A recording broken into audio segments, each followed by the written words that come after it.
Hey, Mr. J here. Happy New Year to you. We're going to jump into triangle centers as our topic to start 2022. Maybe a distraction from what's going on in the world.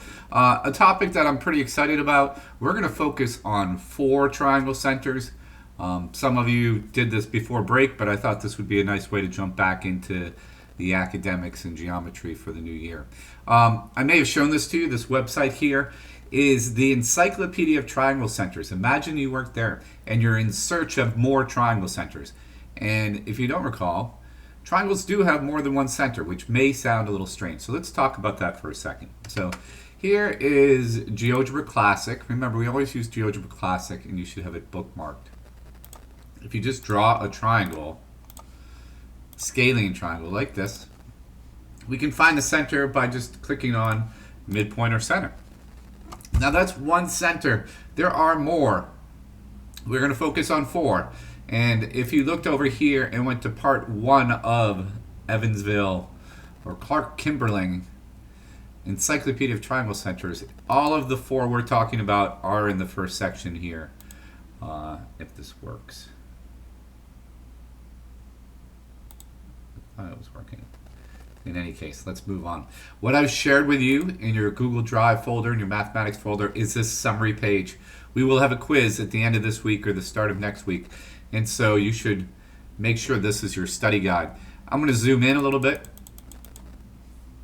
and scroll up a little bit. And we'll talk about each of these 4 triangle centers. They're all created with lines or segments. A perpendicular bisector, as you should remember, is... Let me get my pen working here.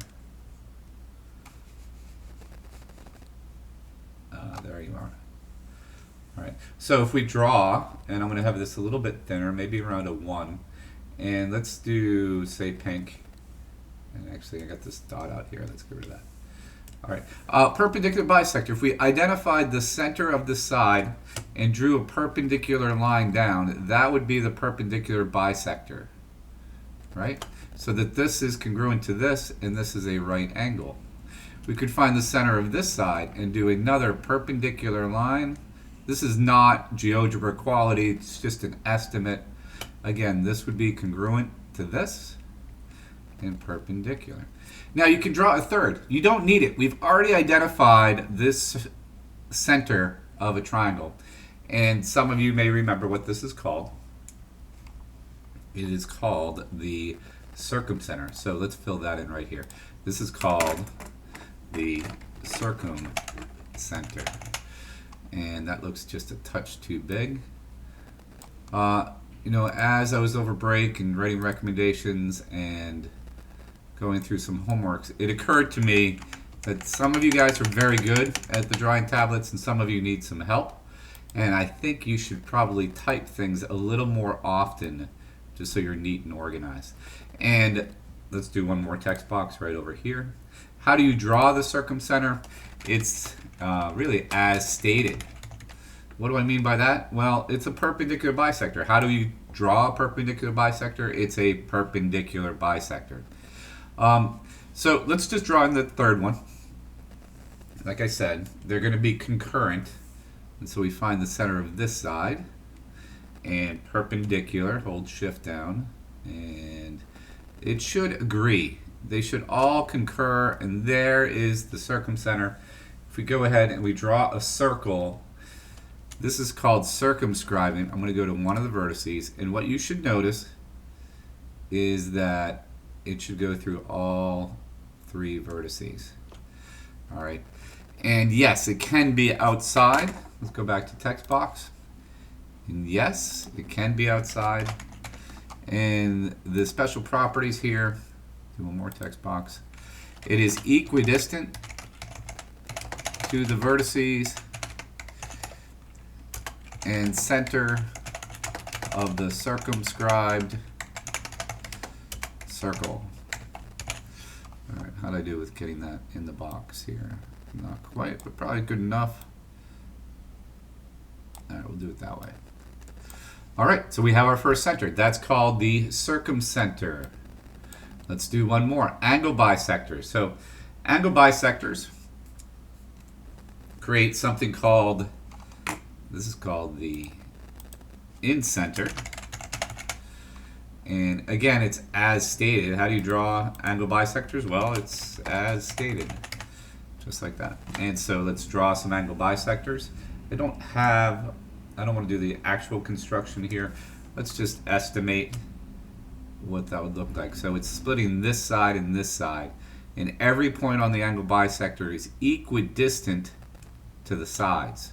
Right? This perpendicular distance and this perpendicular distance are congruent. Every point is equidistant. Where up here, every point on a perpendicular bisector is equidistant to the endpoints of the sector that's bisected. All right, let's go undo a little bit. Where's my undo button? No connection, really. Interesting.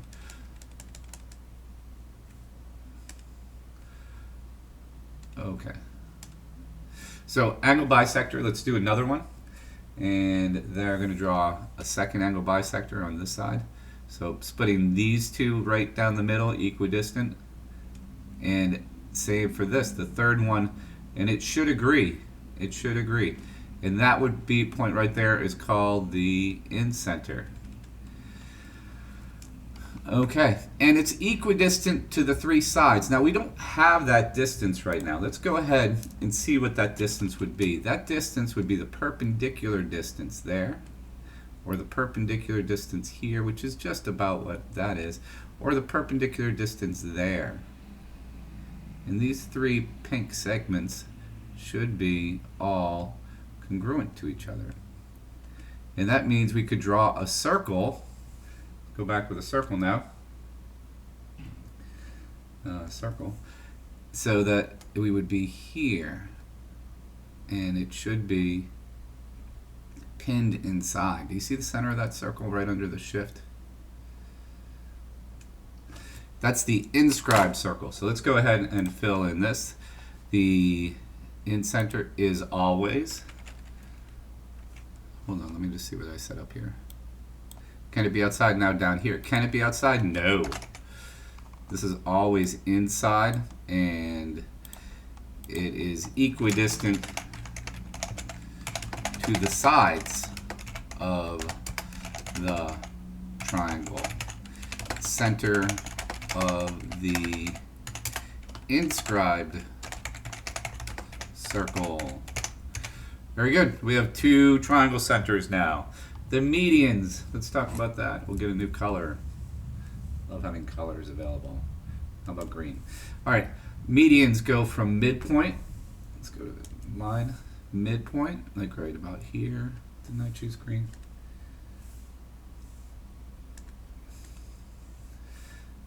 Right about there. That's a midpoint. You can mark it if you want.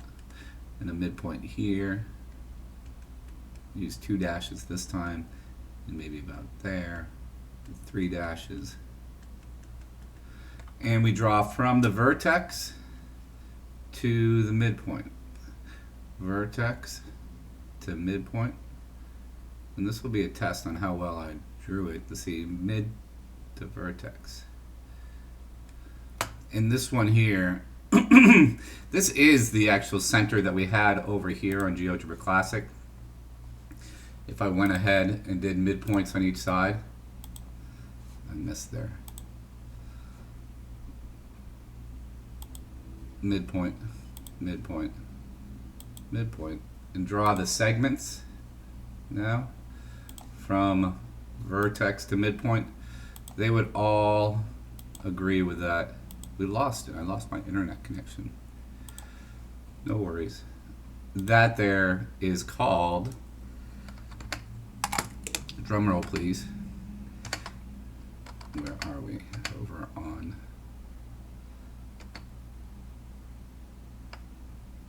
I lost it.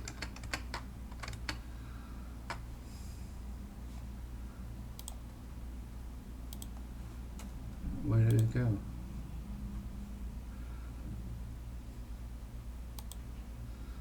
Well, I want to keep you in suspense. That's called the centroid. Oh well, we lost it. Oh boy. Wait, it should be over here.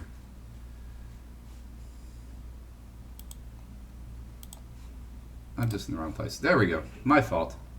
Thanks for your patience. That's called the centroid. Ooh, in green this time. That's fine. And it's not as stated this time. This is drawn by doing from vertex to midpoint. Perfect. And can it be outside? No, it can't be outside. And this is the balancing point. I'll show you that in class sometime, where you can balance a triangle right on that point.